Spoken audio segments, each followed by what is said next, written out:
అభినేత్రి అభినయ నేత్రి నట గాయత్రి మనసారా నిను కీర్తించి పులకించినది ఈ జనధాత్రి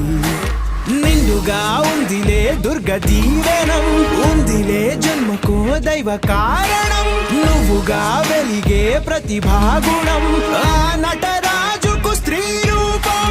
కళకే అంకితం నీ కణకణం వెండి తెరకెన్నడో ఉందిలే రుణం పేరుతో పాటుగా అమ్మనే పదం నీకే దొరికిన సౌభాగ్యం మహానటి